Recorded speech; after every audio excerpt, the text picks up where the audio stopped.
Hello, Amaya. Hello, Ivy. Hello, Ruben. Hello, Leo. Hello, anyone else who is watching. So, we are going to read the first part of The Snow Spider. It's a very magic book because all the writing is back to front and it's very difficult to read when it's like that, but we will do our best. Okay, so here we go. The Snow Spider, Chapter 1, The 5 Gifts. Gwyn's grandmother gave him 5 gifts for his birthday, his 9th birthday. They were very unusual gifts, and if Gwyn had not been the sort of boy he was, he might have been disappointed.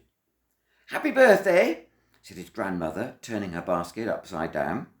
Gwyn stared at the object on the kitchen floor, none of them wrapped in bright birthday paper. A piece of seaweed, a yellow scarf, a tin whistle, a twisted metal brooch, and a small, broken horse. "Thank you, Nain," said Gwyn, calling his grandmother the name she liked best. "Time to find out if you are a magician, Gwydion Gwyn," said Nain.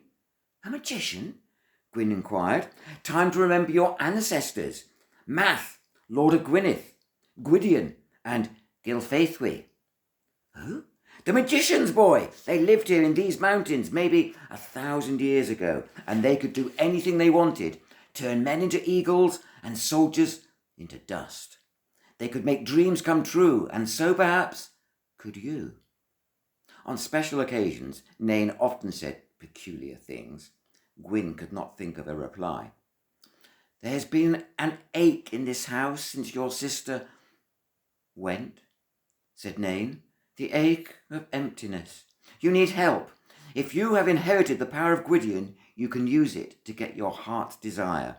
She turned on her heel. "I won't stay for tea. We've only just had breakfast, Nain." "Nevertheless," she swept away down the passage and through the open front door, her black hair sparkling in the golden mist that hung over the garden, her dress as gaudy as the autumn flowers crowding by the gate. Then she looked back and sang out, "Give them to the wind, Gwydion Gwyn, one by one, and you'll see." Gwyn took the gifts up to his bedroom and laid them on the windowsill. They looked the most improbable effects for a magician. "What's she on about now?" He scratched at his uncombed head. From his tiny attic window, he could see Nain's dark head bobbing down the mountain track. "She travels too fast for a grandmother," Gwyn muttered. "If my ancestors were magicians, does that make her a witch?" His father's voice roared up the stairs. "Have you done the chickens then, Gwyn? It's Saturday. What about the gate? The sheep will be in the garden again. Was that your grandmother? Why didn't she stay?" Gwyn answered none of these questions. He gathered Nain's gifts together, put them in a drawer, and went downstairs. His father was outside, shouting at the cows now, as he drove them down the track to pasture. Gwyn sighed and pulled on his boots. His grandmother had delayed him, but she had remembered his birthday. His father did not wish to remember. There was no rest on Saturday for Gwyn. No time for football matches, no bicycle to ride down to the town. He was the only help his father had on the farm, and weekends were for catching up with all the work he had missed during the week. He tried not to think of Bethan, his sister, as he scattered corn to the hens and searched for eggs in the barn. But when he went to examine the gate, he could not forget. Beyond the vivid autumn daisies, there was a cluster of white flowers nestling beneath the stone wall. Bethan had brought them up from the wood and planted them there, safe against the winds that tore across the mountain.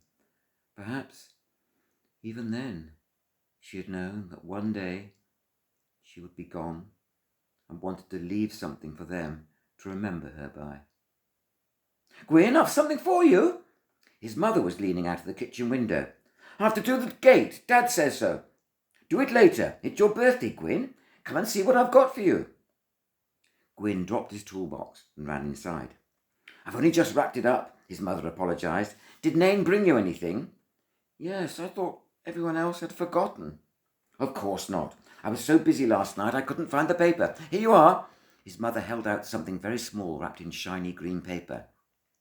Gwyn took the present, noticing that the paper had gold stars on it. "I chose the paper specially." Mrs. Griffith smiled anxiously. "Wow." Gwyn had torn off the paper and revealed a black watch in a transparent plastic box. Replacing the numbers, tiny silver moons encircled the dark face of the watch, and as Gwyn moved it, the hands sparkled like shooting stars. "Oh, thanks, ma'am."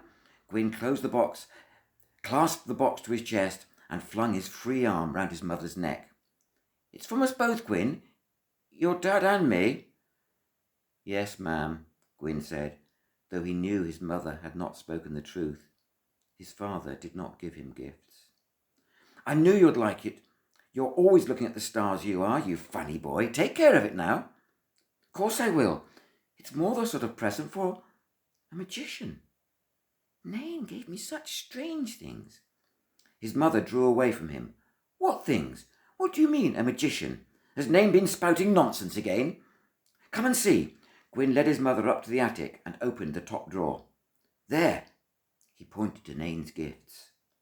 Mrs. Griffiths frowned at the 5 objects laid in a row on Gwyn's white school shirt. "Whatever is she on about now? I wish she wouldn't." She picked up the broken horse and turned it over in her hands. "It has no ears, ma'am," Gwyn remarked, "and no tail. Why did she give me a broken horse?" "Goodness knows." His mother held the horse closer and peered at a tiny label tied round its neck. "It's in Welsh," she said, "but it's not your grandmother's writing. It's so faint. Dim hon. I think that's what it says. Not this." "What does it mean, ma'am? Not this? Why did you give it to me if I'm not to use it?" His mother shook her head. "I never know why Nain does things. She said it was time to see if I was a magician, like my ancestors." "Don't pay too much attention to your grandmother," Mrs. Griffith said wearily. "She's getting old and she dreams." "Her hair is black," Gwyn reminded her. "Her hair is black, but her eyes don't see things the way they used to." Mum picked up the yellow scarf. "This too? Did Nain bring this?" "Yes. It's Bethan's, isn't it?" His mother frowned. It disappeared with her. She must have been wearing it the night she went. But the police found nothing next morning. Nothing at all. How strange. If Nain found it, why didn't she say? She held the scarf close to her face. "You can smell the flowers," said Gwyn. "Do you remember? She used to dry the roses and put them in her clothes." Her mother laid the scarf back in the drawer. "Don't talk of Bethan now, Gwyn," she said. "Why not, ma'am? We should talk of her. It was on her birthday she left. She might come back, if we think of her." "She won't come back. Don't you understand, Gwyn? We searched for days. The police searched, not only here, but everywhere. It was 4 years ago." His mother turned away, then said more kindly, "I've asked Alan Lloyd to come up for tea. We'll have a proper tea today, not like your other birthdays. You'd better get on with your work now." When Mrs. Griffiths had left the room, Gwyn lifted the scarf out of the drawer and pressed it to his face. The scent of roses was still strong. Bethan seemed very near. How good she had looked in her yellow scarf, with her dark hair and her red mac all bright and shining. He remembered now. She had been wearing the scarf that night, the night she had climbed the mountain and never come back. Why had Nain kept it secret all this time and give it to him now? Given it to him now on his birthday.